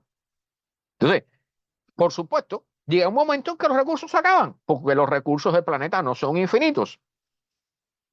Déjame ver si te comento algo al respecto, Carlos, sobre los huracanes. Los depredaron, exactamente, somos depredadores. ¿Ok? Pero lo peor es que el depredador natural que hace, Alex, el depredador mata para alimentarse. ¿Eh? El depredador no mata para matar, para hacer billete. ¿Ok? Entonces, aquí todos están muy tristes los pescadores, porque yo lo siento mucho por ellos, pero bueno, se hacen decenas de miles y cientos de miles de dólares por temporada. No ahorraron nada. ¿Se gastaron el dinero en qué? O sea, no entiendo. O sea, esto genera billetes. Estos son negocios que generaban billetes. ¿Recuerdan los videos del Discovery Channel sobre los muchachos que se iban a pescar en estos botes porque ganaban no sé cuántos miles de dólares por temporada? O sea, si no los han visto, véanlo, porque de verdad que es terrible eso ahí. Pero esta es parte de la cosa. Entonces, aquí está la imagen de los cangrejos, porque o sea, aquí están. Mírenlos allí. Esos son los famosos cangrejos. ¿Okay? Entonces, los investigadores tienen unos cuantos de ellos recolectados allí para probar, a tratar de averiguar si lo que cambió fue la temperatura del agua, la salinidad, los alimentos, o simplemente se mudaron para otro lugar o se murieron todos. 10.000 millones de cangrejos. ¿Okay? Obviamente, la industria va a colapsar porque no son cangrejos, son una industria. A ver si escuchan, o sea, parte del mensaje que estoy trato de darles, ellos no son cangrejos, son una cosa que nosotros usamos para hacer dinero. Y cuando desaparecen se nos acaba el dinero. O sea, no importa comérselo. ¿Okay? La gente paga por comérselo en otro lado. Pero la idea no es comérselo, la idea es hacer un negocio con eso. Y ese es parte del problema grande que tenemos con todo. Con todo. Bien, este artículo de Vox, las cartas de la temperatura para esta época de huracanes. Repito, y aquí está el gráfico. ¿Okay? El agua, particularmente en esta zona aquí al este de África, que es donde se comienzan a generar los huracanes que nos golpean acá en el Caribe, ¿no? Y en la Florida y toda esta zona, en el Golfo de México. Bueno, el agua allí está tan caliente ahora como si fuera ya junio. ¿Okay? Está caliente. Van a comenzar a haber huracanes antes de que comience la temporada de huracanes. ¿A dónde van a golpear? Bueno, nadie sabe. Pero se los aseguro, una de las cosas que va a suceder es que todas estas islitas que están aquí en el Mar Caribe, en la entrada del Mar Caribe, entre Venezuela y Puerto Rico y Dominicana, esta zona, esas islitas tarde o temprano van a tener que deshabitarlas porque no van a dar abasto con la cantidad de huracanes o la violencia de los huracanes que le van a pasar por arriba. Porque ya ha pasado en años pasados, ¿no? Esa historia ya ha pasado. Darío, bienvenido, buenas noches. Bien, los incendios, y esta es la ironía mayor, ¿no? Una de las ironías más grandes que nos puede hacer la naturaleza, ¿no? El mayor incendio en la historia de Texas está siendo, vamos a decir, apagado en ciertas partes, está ayudando a ser apagado con una de las tormentas más fuertes de nieve que está cayendo en Texas. O sea, fuego y nieve, fuego y nieve. O sea, son cosas que estamos viendo que, bueno, pueden haberse visto en otra época, pero no sé si vieron la magnitud de los incendios en Texas, pero son violentos. O sea, hay historias ahí que erizan los pelos. Un pueblo donde la gente se fue a refugiar. Bueno, por supuesto, como hacen muchos aquí, se van a la iglesia a refugiarse en la iglesia cuando viene el incendio y le cerró todas las carreteras de acceso, que parece que no eran muchas. Y entonces lo que hicieron fue meterse en la iglesia o en el hospital y otros se quedaron en la casa esperando a ver si tenían suerte y no se quemaban allí. Bien, todo ese tipo de historias. Hay historias ahí de una, dicen que hasta ahora nada más que, bueno, lo que tenía este artículo, habían 2 muertos nada más. 2 mujeres. A ver si está la historia por aquí, porque la leí. Se han quemado 1.640 millas cuadradas, 4.000 kilómetros cuadrados, 4.200 kilómetros cuadrados de terreno. ¿Ok? Se han quemado miles de vacas, ganado, miles de vacas. Están quemadas, algunas muertas, otras con las tetas o con las patas quemadas y hay que sacrificarlas. Así de sencillo. ¿Ok? Entonces, rompen récord con la extensión de terreno quemado. Una era Cindy Owen, una de las mujeres que falleció, que dicen que de momento iba en el auto y se encontró con fuego o con humo, no saben bien cuál fue lo que pasó, parece que no podía ver la carretera o algo de eso, o se vio rodeada de fuego, y lo que le dio fue por bajarse de su camión y por supuesto las llamas la alcanzaron. ¿Okay? Entonces la encontraron unos que pasaron por ahí después ya quemada, todavía viva, pero en el hospital ya murió. Y otro, una mujer de 83 años que parece que no tenía forma de salir de su casa, no podía moverse por sí misma o algo así, y ya, bueno, la encontraron quemada. O sea, esto, ¿recuerdan el incendio de La Jaina? Bueno, son los mismos tipos de historias. Son los mismos tipos de historias. Bien, déjeme tomar un poquitico de agua porque ya estamos en la etapa final, pero tenemos cosas importantes. Esta es otra idea. Recuerden que hablamos de deshidratar la estratosfera, sacar el agua, el vapor de agua de la estratosfera para salvarnos un poco del calentamiento global. Bueno, aquí hay otra idea loca, ¿no? Electrolizar dióxido de carbono en el agua salada del mar, ¿no? Y entonces dicen que esta propuesta tiene varias banderas rojas que marcan la locura de lo que se está planteando. Y miren lo que están proponiendo este grupo de personas, que yo no sé si son, no, no sé si decir si son científicos, porque cuando se llega a este nivel de locura, ya yo no sé cómo categorizar a esto, ¿eh? La cosa es que están proponiendo usar, ¿dónde está la parte? Porque, ¿dónde está, caramba? Bueno, se los voy a decir, aquí está. Echar, escuchen esto, cuando ustedes eran niños, les dieron leche de magnesia cuando tenían problemas del estómago. ¿Recuerdan la leche de magnesia? Esa cosa que tenía un sabor horrible, que ahora le echaron un saborizante y es más fácil de tomar. Bien, ese líquido blanco lechoso. Bueno, están proponiendo echar grandes cantidades de leche de magnesia en el mar, que es hidróxido de magnesio, para hacer que el océano pueda absorber mayor cantidad de dióxido de carbono y reducir el efecto invernadero, por lo tanto el calentamiento global. O sea, esto es una barbaridad. Bueno, otra barbaridad más. O sea, repito, miren el punto donde estamos, que ya están apareciendo soluciones, entre comillas, soluciones totalmente desesperadas, no sé, faltas de inteligencia, porque, o sea, una de las cosas que dicen en este artículo es que producir solamente la leche de magnesia, el hidróxido de magnesio, producirlo es extremadamente costoso. ¿Ok? Cuesta cientos de dólares por tonelada y la producción de esta leche de magnesia genera más dióxido de carbono que el que este método propondría que pudiera ahorrarnos con su introducción en el agua. ¿Ok? O sea, no resuelve nada. Es una propuesta loca. Y ahí estamos. Estamos haciendo ese tipo de propuestas. ¿Eh? Entonces, la otra propuesta que están, y que mencioné aquí en un artículo pasado, pero ahora uno de los, el vicecanciller alemán, Robert Habeck, dicho públicamente que él apoya ciertas tecnologías de secuestración de secuestro de carbono, ¿ok? Y que esto, dicho sea de paso, va a tener que tener en cuenta como parte del programa las famosas tuberías de dióxido de carbono. O sea, grupos, compañías, instituciones que absorben el dióxido de carbono del aire, que es un proceso sumamente energético, requiere mucha energía. ¿Ve? Absorber ese dióxido de carbono, comprimirlo y transportarlo por tuberías hasta ciertos lugares para enterrarlo bajo tierra. ¿Okay? Y aquí hay un mapa Miren, este mapa que ven aquí, déjenme si puedo aumentárselos un poquito. Todas esas líneas negras son tuberías que se están proponiendo. ¿Ven? Desde Portugal, España, Italia, Sicilia, Grecia, por todos lados, tuberías por todos lados llevando dióxido de carbono capturado para ser enterrado en algún lugar, incluyendo en el Reino Unido. Hay una historia de un lugar llamado, que la mencioné la vez pasada, pero la voy a remencionar ahora porque vale la pena. En Mississippi, en el estado de Mississippi, Satartia, pueblo de Satartia. ¿Saben cuántas personas viven en ese pueblo? 41 personas. Por allí pasaba una tubería de dióxido de carbono. ¿Qué pasó? Se rompió la tubería. Como el dióxido de carbono es pesado, hay un lugar en Europa que le llaman la cueva del perro, ¿eh? Que hay dióxido de carbono, pero está acumulado en el fondo. Las personas pueden entrar, pero si entra un perro, el perro se asfixia.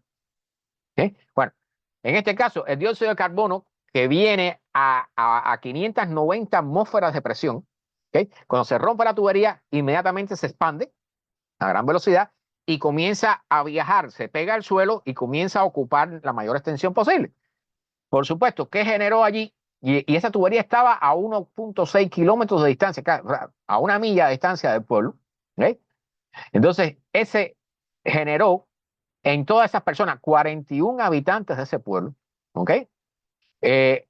La mayoría terminaron en el hospital con problemas de respiración, porque cuando tú estás en medio de esto, no tienes oxígeno. O sea, dióxido de carbono, estás respirando dióxido de carbono, te ahogas porque no tienes oxígeno. ¿Ok? Terminaron con todas estas personas con convulsiones en el suelo, tuvieron que ir a sacarlos, servicios de urgencia, pero como había dióxido de carbono en cantidades industriales en esa atmósfera, en ese pueblo, los camiones y los vehículos dejan de funcionar porque no tienen oxígeno para quemar la gasolina. Entonces, tuvieron que sacarlos a pie o en carretones, no sé cómo fue esa historia, voy a tener que revisarla más, remolcado por personas con máscara de oxígeno. ¿Ok? Entonces, imagínense llenar Europa, y por supuesto eso lo quieren hacer también aquí en los Estados Unidos, en Australia, donde quiera, en China, llenar toda Europa de tuberías de este tipo, para, o sea, cercano, incluido París, capitales importantes, con la posibilidad de que ocurran este tipo de accidentes. ¿Sí? Miren por el camino que vamos, o sea, echar leche de magnesia en el mar, ya esto está tomando niveles de locura. Este es un artículo que voy a detener un poquitico más y lo traje precisamente para hablar de cómo afecta el cambio climático a la salud mental. ¿Okay? Otras veces les he mencionado que el hecho de estar buscando noticias de este tipo para hacer estos programas, por ejemplo, o los científicos que trabajan en estos temas, tarde o temprano comienzan a sentirse deprimidos, con problemas, porque es que realmente, o sea, estás viendo, es como si estuvieras en el medio de una línea de tren, ves el tren viniendo a toda velocidad y no se hace nada para detener el tren o para sacar a la gente de la vía. ¿Eh? Estamos dejando que esto venga hacia arriba de nosotros con toda su fuerza. Entonces, hay un término que se llama ecoansiedad. Y aquí les voy a hablar de esto. Lástima que Soraya no esté aquí, porque específicamente para su hijo o aquel que tenga familiares o niños o adolescentes o jóvenes que estén preocupados por esto y que no quieren tener hijos, por ejemplo, por el problema de lo que viene para el futuro. ¿Bien? Este es un artículo que está destinado para eso. ¿Veis? Aquel que quiera leerlo tiene referencias a un par de sitios web donde usted puede obtener ayuda, ¿ok? Para este tipo de problemas de salud mental. Ecoansiedad, ¿no es? Y bueno, dicen, bueno, las personas pueden experimentar respuestas psicológicas a la exposición directa a las consecuencias del cambio climático. Por ejemplo, los que sufrieron la quema de su ciudad en La Jaina, o los que viven en Acapulco y sufrieron el impacto del huracán, o los que viven en Libia y sufrieron la pérdida de 10.000 personas allí en un rato, por el problema de las lluvias ahí del Medicán aquel, ¿te acuerdan? Que los huracanes del Mediterráneo se llaman Medicán. Entonces, y la otra posibilidad, bueno, es que tú escuches de problemas que le suceden a otras personas y eso comienza a influir tu salud mental también. ¿Eh? Entonces dicen que después de un desastre, las respuestas psicológicas más comunes son reacciones de angustia, como insomnio, hacerse a la víctima, echarle la culpa a alguien más, que eso es muy típico porque, por ejemplo, el incendio de La Jaina, enseguida la gente está buscando, bueno, la culpa es del alcalde, la culpa es de no sé quién, porque el problema es echarle la culpa a alguien. ¿Ok? Y no estoy diciendo que alguno de esos no tenga culpa, ¿ok? Pero lo primero que se sale es a buscar quién tiene la culpa. Irritabilidad, conductas de riesgo como el abuso de sustancias y la pérdida de interés en las actividades normales. Esas reacciones de angustia pueden desvanecerse y sanar con el tiempo, pero también pueden empeorar si no se reconocen y se tratan. Entonces, pueden conducir a trastornos más severos y más prolongados, como ansiedad, depresión, trastornos de estrés postraumático y pensamiento suicida. Dicen que hasta el 54% de los adultos y el 45% de los niños sufren depresión después de un desastre natural. ¿Ok? Yo pensé que era al revés, o sea, yo pensé que los más débiles eran los niños y parece que los adultos somos los más débiles a este tipo de problemas. ¿Bien? Entonces, las personas con un estatus socioeconómico más bajo tienen más probabilidades de vivir en áreas propensas a los riesgos y tienen menos acceso a la atención médica después de un desastre. Eso lo saben. ¿Sí? Por ejemplo, debajo de los puentes, ¿quiénes viven?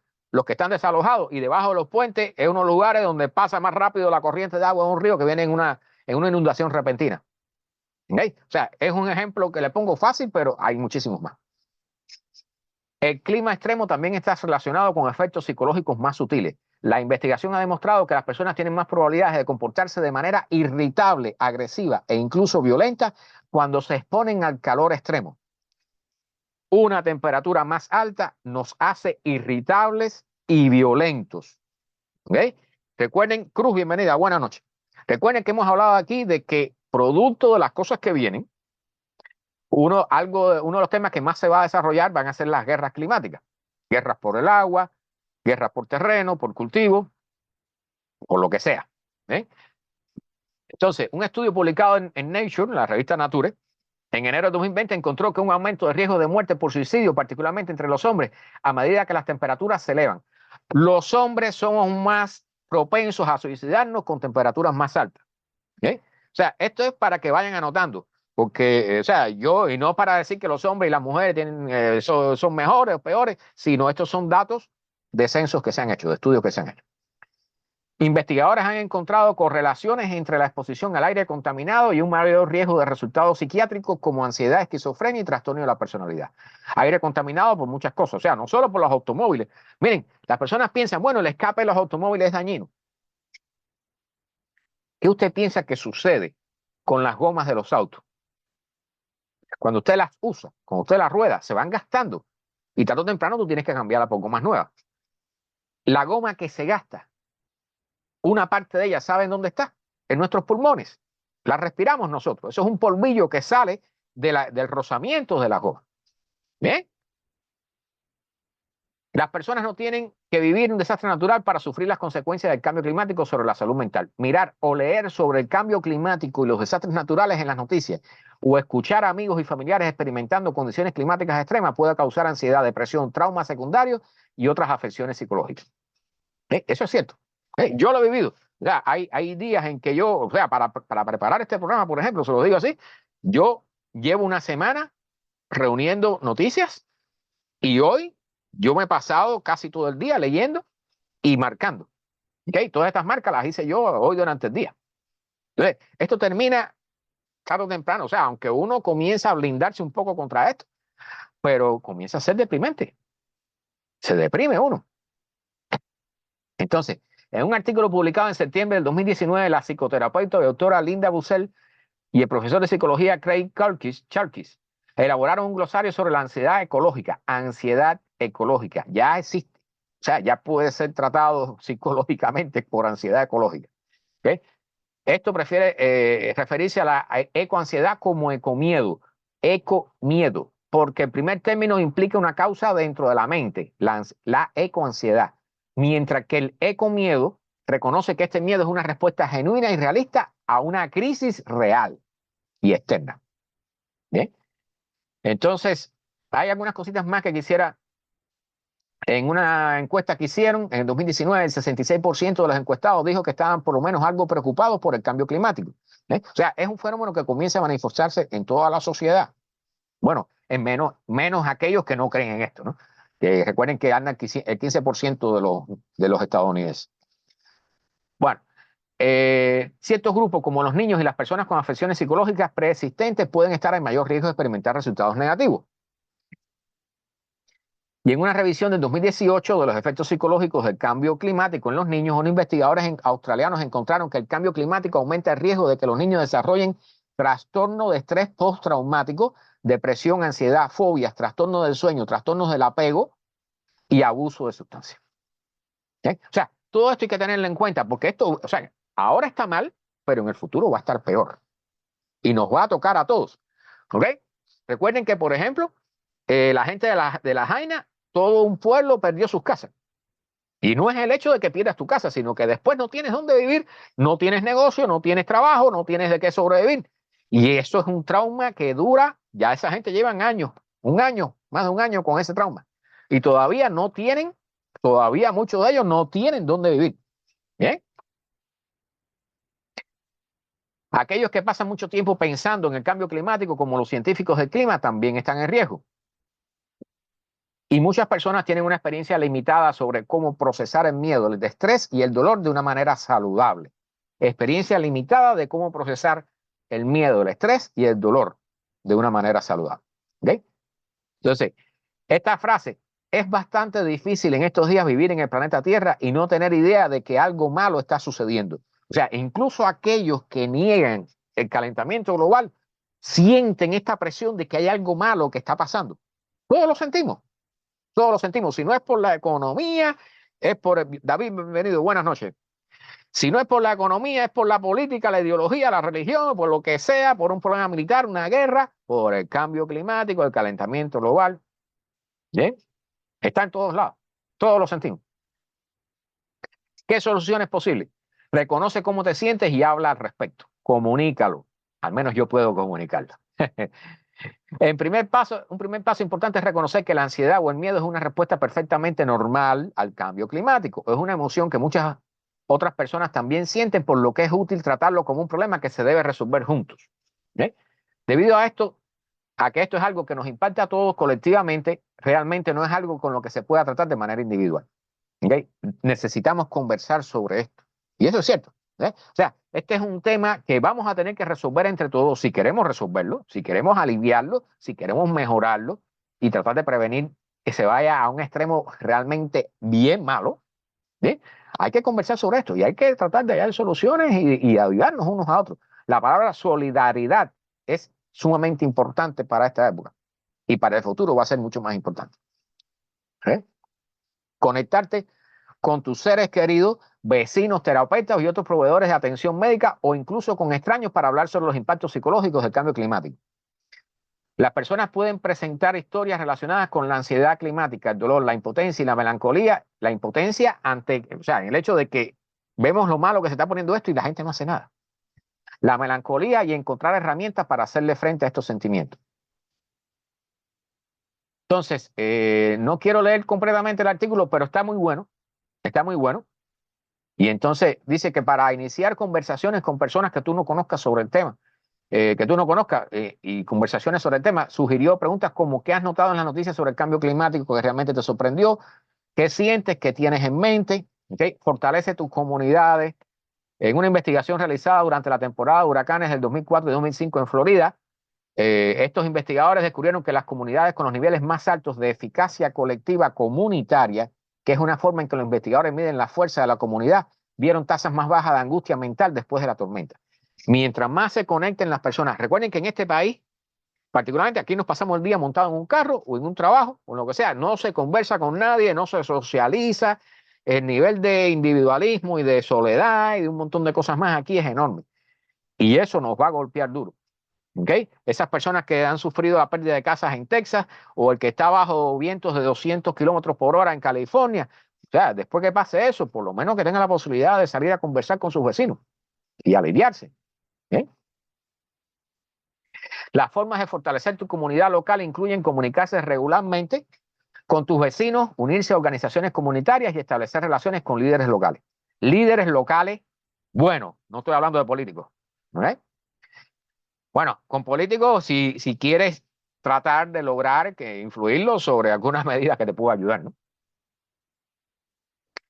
También dijo que es útil tener personas capacitadas en lo que se llama primeros auxilios psicológicos. Aquí está el enlace, o sea, el que quiera después le hago llegar el enlace a este artículo que está excelente. Después de los incendios forestales y los deslizamientos de tierra devastaron su comunidad en 2018, Busser, parece que él es de California, vio valor en la red Good Grief, una comunidad en línea y en persona de gente que está aprendiendo a hacerle frente a las dificultades sistémicas desalentadoras como el cambio climático. ¿Okay? Las historias sobre ecoansiedad de Malena Chan también tienen como objetivo crear un espacio para que las personas se reúnan en línea. Entonces, aquí les voy a mostrar este sitio, que es el que ya abran, el Good Grief Relief, se llama así, ajá, Good Grief Network. O sea, pueden buscarla. Y entonces aquí están los 10 pasos para la resiliencia y el empoderamiento en un clima caótico y una serie de cosas. Aquí hay recursos para ayudarse uno mismo o ayudar a otras personas a enfrentar los problemas que hay con el cambio climático. ¿Ven? Entonces, el enlace está aquí. Bien, lo tienen ahí. Si quieren pueden hacer una donación, pero no, eso no es imprescindible, ¿ok? Aunque ayuda a trabajar a este grupo. Eso debe ser una non-profit. ¿Ok? Good Grief Network se llama. Bien, después me pueden pedir el enlace si quieren.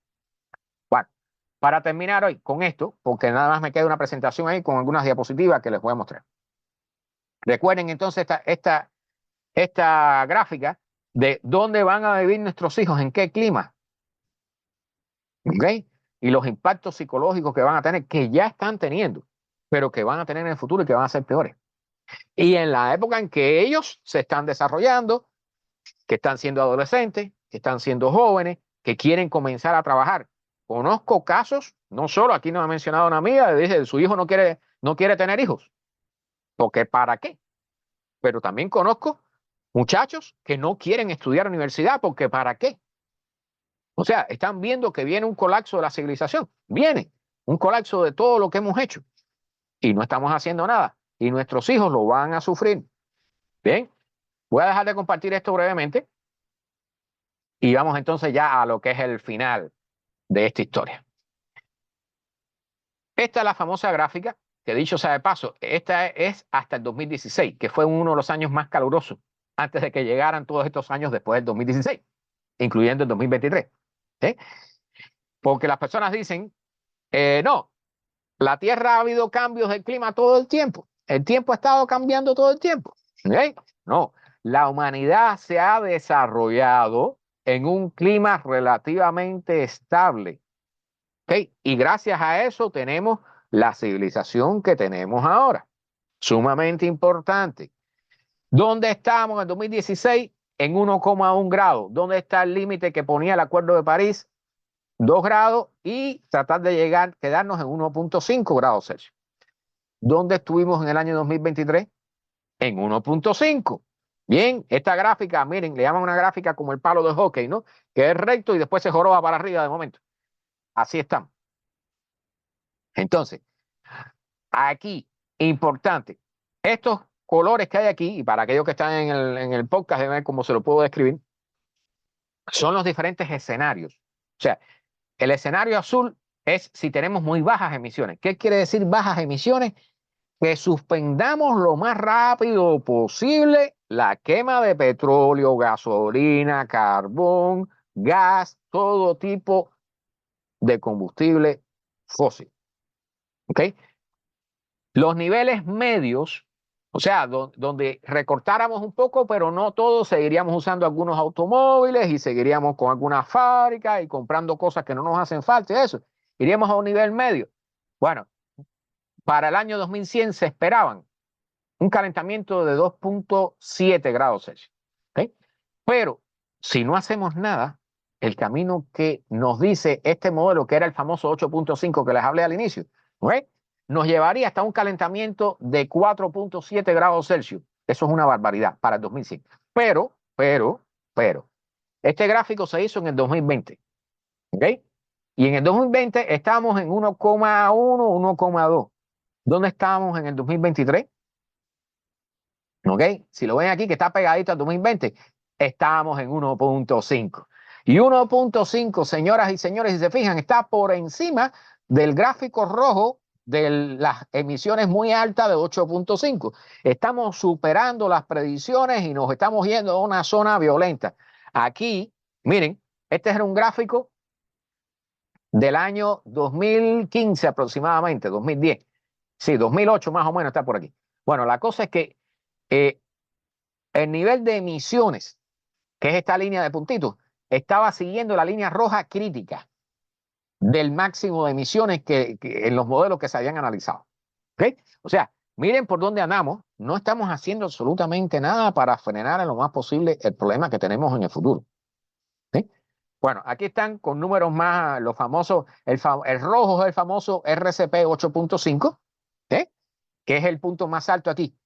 Esta línea verde, bien, que se esperaba que era el punto donde nosotros pasáramos más o menos 1.5. Bueno, la cosa es que esa línea verde ahora en el 2025, por aquí, fíjense que es 2010, 20, 30, 40, 50. O sea, el 25 está aquí por en medio.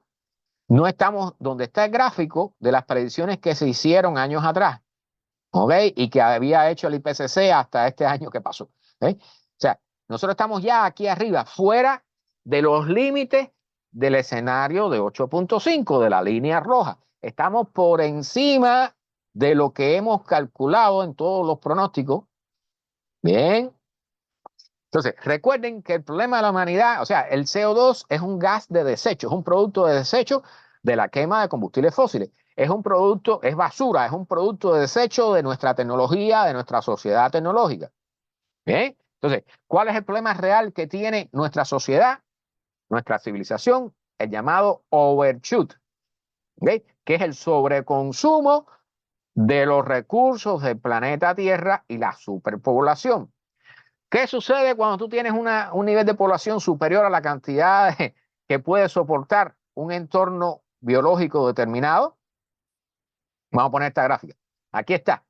Esta es una comparación, esta es una gráfica de la población de renos, 29 renos que insertaron en una isla, los liberaron en una isla, y los renos comenzaron a multiplicarse, a comer hierba, porque había mucha hierba para comer, y a comer hierba, ¿ok? Y comenzaron a multiplicar su población hasta que llegaron a 6.000. Cuando llegaron a 6.000 ya eran tantos que se comieron toda la hierba y terminaron muriéndose todos. Bien, la población colapsó de 6.000 a 42 sobrevivientes y después quedaron ninguno. Se murieron todos porque al final no tienen capacidad ya ni para multiplicarse. ¿Okay? Entonces, eso es el camino que nosotros estamos eligiendo.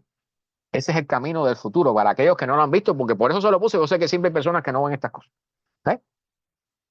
Entonces, con respecto a las reuniones climáticas famosas, los COP, las conferencias de las partes, miren aquí cómo la temperatura ha ido subiendo y las concentraciones de gases de efecto invernadero han ido subiendo en cada una de esas conferencias para tratar de reducir las emisiones y de reducir la temperatura. Mientras más conferencias han hecho, más gases hemos inyectado en la atmósfera y más temperatura hemos tenido. Es así de sencillo. No estamos haciendo nada. Nada frente al problema. Entonces, ¿cuál es uno de los problemas que tenemos? El overshoot. Bueno, miren aquí. En el año 20.000 antes de nuestra era, había 0,00008% de seres humanos y prácticamente 0% de animales domesticados. ¿Eh?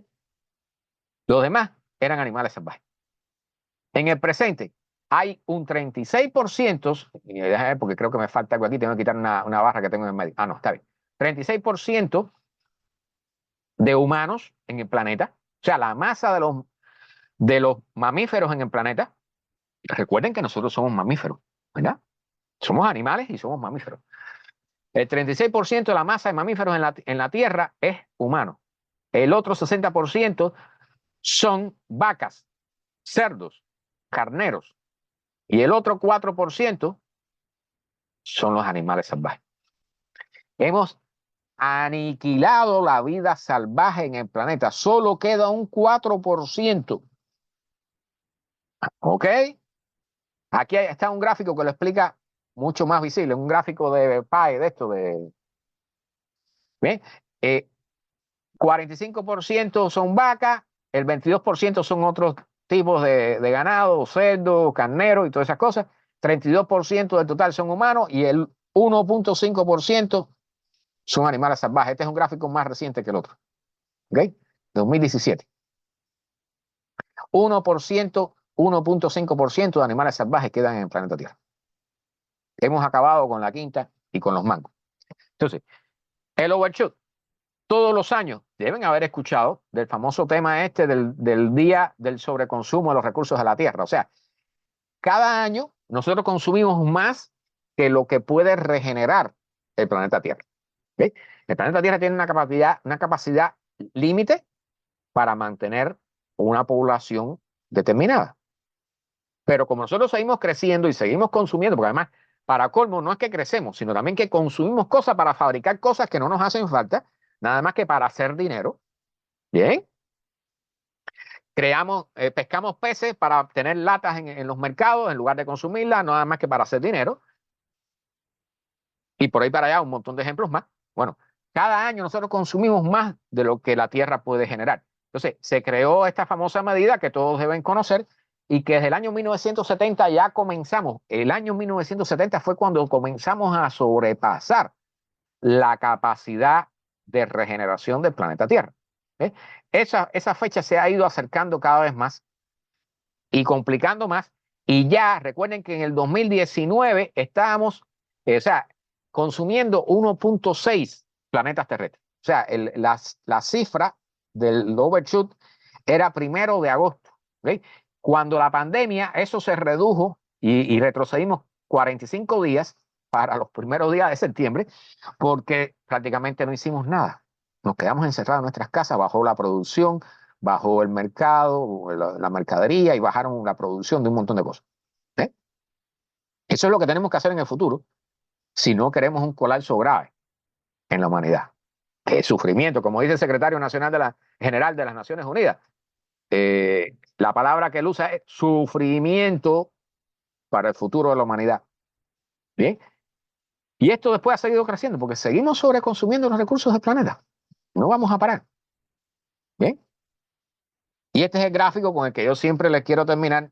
Maxim, bienvenido, buenas noches, casi al final. El famoso sobreconsumo, el gráfico del estudio que el primero que hizo fue el MIT, el Instituto Tecnológico de Massachusetts, que después fue en los 70, que después fue corroborado por una investigadora italiana, ¿okay? Que decía que el colapso de la población de la civilización humana comenzaría en el año 2040, por aquí donde está el pico de población, ¿okay? Y que después, el año pasado, se rehizo con datos más modernos y llevó estos picos, los llevó a qué año? Al 2025, el año que viene. ¿Okay? ¿Recuerdan la gráfica de los ciervos que se comieron toda la hierba y después se murieron todos? O las bacterias que ponen un disco de cultivo y se comen toda la comida, se multiplican y se comen todo hasta que ya cuando no queda nada se mueren todos. Por ese camino andamos nosotros. ¿Qué les vamos a dejar a nuestros hijos? Un planeta hecho una porquería. No les vamos a dejar donde vivir. Y ese es el camino que lleva. Bien. Vamos a dejarlo aquí, porque ya llevamos 1 hora y 45 minutos. Increíble, cómo se va el tiempo. Y no sé cómo puedo hablar tanto. Una vez más, les agradezco a todos estar por acá, escuchando estas noticias pesimistas, deprimentes, pero que son parte del futuro que nos viene encima. O sea, ya son parte del presente, pero son parte del futuro. Y en el futuro van a estar peores. Entonces, les repito a todos, muchas gracias por estar por acá, gracias por los likes, por los corazoncitos. Les pido por favor si pueden compartir. Recuerden que estas charlas las pongo en un canal de YouTube que se llama GW for Miami. Aquí está al revés. GW for Miami, lo buscan en YouTube. Ahí está el canal, están subidas todas estas charlas. Esta debe subirse entre martes y miércoles o mañana si tengo la posibilidad. Recuerden que todas estas charlas están en Spotify en forma de podcast. También las pueden escuchar allí mientras están haciendo otra cosa. Están fregando, están cocinando, están cuidando al niño. Pueden escuchar un podcast con todas estas noticias tan bonitas que damos por acá. ¿Okay? Así que nada, esperemos que el futuro de la humanidad sea un poco más brillante, que actuemos con inteligencia, que veamos todo esto entre todos, que pongamos a los políticos que realmente necesitamos en los cargos, bien, que dejemos un poco a un lado la política como si fuera la cosa más importante que necesitamos, hay cosas más importantes. Recuerden que el cambio climático no le importan las fronteras, que las fronteras solamente le importan los humanos, son una construcción totalmente artificial y en la naturaleza no cree en eso. Bien, no le importa. Eh, Sí, exactamente, Alex. Y bueno, voy a repetir. Gracias por el comentario, recordámoslo. No dejen de ver la película Idiocracia. Idio de idiota, no de ideología. Idiocracia. ¿Ok? Es de los años 90, si mal no recuerdo. Búsquenla y véanla para que se actualicen en el camino que estamos llevando. ¿Ok? Y eso que allí no se habla, bueno, se habla un poco del cambio climático, pero el enfoque está más en el nivel de inteligencia de la población. Así que nada, nos vemos el próximo domingo. Recuerden que todos los domingos estamos aquí a las 8 de la noche hablando de este tema del cambio climático, la crisis climática, el calentamiento global o como diablos quieran llamarle. Gracias a todos. Buenas noches, feliz fin de semana y mañana a trabajar. Nos vemos.